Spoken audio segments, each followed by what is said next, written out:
नमस्कार, मैं पूनम और आप देख रहे हैं प्रथम न्याय। जैसा कि आपको पता ही है कि यूपी और बिहार की राजनीति में जातिवाद का क्या रोल है और ऐसे समय में अगर कोई जो कि पूरे मुख्यमंत्री रह चुके हैं बिहार के, जतीन राम मांझी की बात कर रहे हैं हम।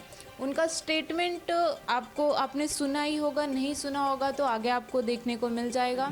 लेकिन अब हर जगह हम लोगों के टोला में सत्यनारायण स्वामी की पूजा होती है और इतनों में शर्म लाज नहीं लगता हम लोगों का कि पंडित में आते हैं तो नहीं खाएंगे बाबू, आपको हम दे देंगे। तो इस बारे में सनातन धर्म से जुड़े लोग जो कि संस्था भी चलाते हैं, तो उनके फाउंडर हैं हमारे साथ। आइए जानते हैं कि उनकी क्या प्रतिक्रिया है उनके इस बड़बोलेपन पे जो उन्होंने पंडितों को लेकर बोला है। तो सर, आप इस पे क्या कहना चाहेंगे उनके इस बड़बोलेपन की? पहली बात तो आप लोगों को जय श्री कृष्णा, राधे राधे, जय श्री राम। देखिए, जीतन राम मांझी जी जो है बिहार के पूर्व मुख्यमंत्री रह चुके हैं और वरिष्ठ हैं, काफ़ी उम्र दराज व्यक्ति हैं। उनको इस तरह के भाषा का प्रयोग नहीं करना चाहिए। अब मैं ये जानकारी देना चाहता हूँ कि जो लोग इस तरह की बातें बोलते हैं, जो संत महात्माओं के बारे में या पुजारी या पंडित के बारे में बोलते हैं, तो उन लोगों को एक चीज़ सबको समझना चाहिए, जो मेरा विचार है मैं प्रकट कर रहा हूँ। हिंदू जो है, जिसको सनातन धर्म में बोलते हैं हिंदू, ये हिंदू दो प्रकार के होते हैं। एक होते हैं जो शाकाहारी होते हैं और एक होते हैं जो मांसाहारी होते हैं। तो जो शाकाहारी हिंदू होते हैं उनके घर पे किसी पंडित को, पुजारी को, संत महात्माओं को भोजन करने में, खाने पीने में कोई दिक्कत नहीं होती है। एकदम स्टेट, वो जाति नहीं देखते, वो ये देखते कि इनका कर्म कैसा है। और एक जो मांसाहारी हिंदू हैं, अब वो किसी भी जात के हों, मांसाहारी हैं, तो जो पूजा पाठ करने वाले जो पुजारी होते हैं, जो जैसे इन्होंने बोला कि सत्यनारायण की कथा, तो सत्यनारायण की जो कथा होती है या गांव खेड़े में जो कथा होती है कहीं भी, तो अपने क्षेत्रीय पुजारी को ही बुलाता है।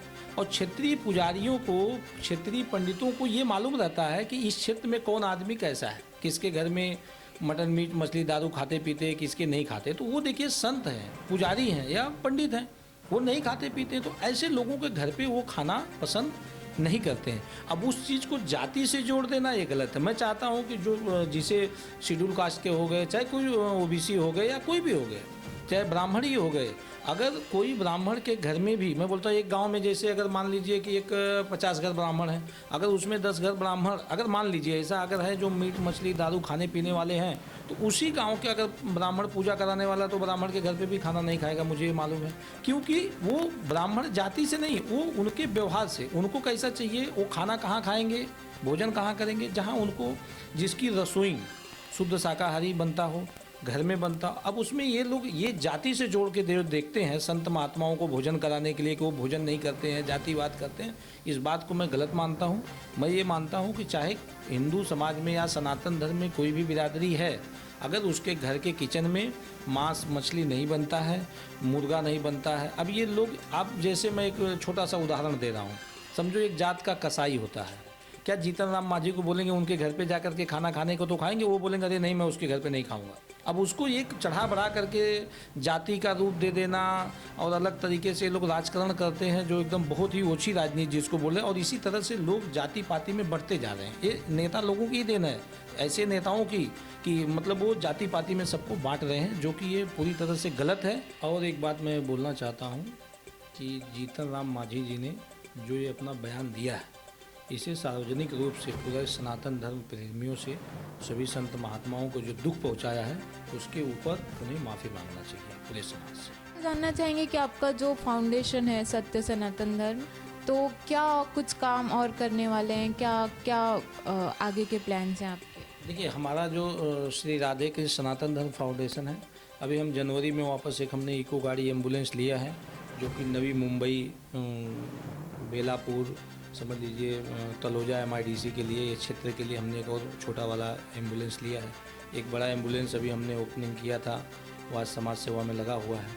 इसके साथ साथ 15 फरवरी को हम जो है कि जौनपुर में हम एक छोटा सा क्लासेस, जिसको क्लासेस बोलते हैं, एक शुरुआत कर रहे हैं, जहाँ के 100-150 बच्चों को बैठने की तैयारी हमारी है।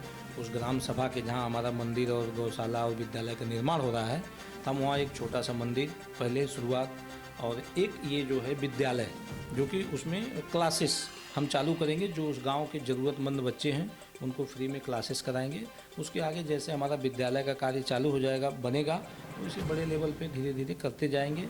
और 20 फरवरी को हम आजमगढ़ में मीटिंग रखने वाले हैं, जिससे कि जो आजमगढ़ में मंदिर और विद्यालय बनने वाला है उसकी रूपरेखा तय की जाएगी। मई में उसका कार्यक्रम किया। तो जैसा कि आपने देखा, समाज में जहाँ एक तरह के ऐसे लोग हैं जो जात पात से ऊपर उठकर काम कर रहे हैं इंसानियत के लिए, मानवता के लिए, वहीं दूसरी तरफ कुछ ऐसे नेता हैं जो पूरे समाज में जातिवाद का जहर घोलकर अपने भलाई का सिर्फ अपने लिए सोच रखते हैं कि मैं किस तरह से लोगों को बांट कर वोट बैंक इकट्ठे कर लूँ, वोट बना लूँ। इस तरह से जहरीले भाषण देकर लोगों में तनाव पैदा करके किसी को अपनी तरफ करना, किसी को नीचा दिखाना, ये बहुत ही ओछी राजनीति करते हैं वो। तो आज के लिए बस इतना ही। मैं पूनम, कैमरा पर्सन रफ़ीक खान के साथ प्रथम न्याय।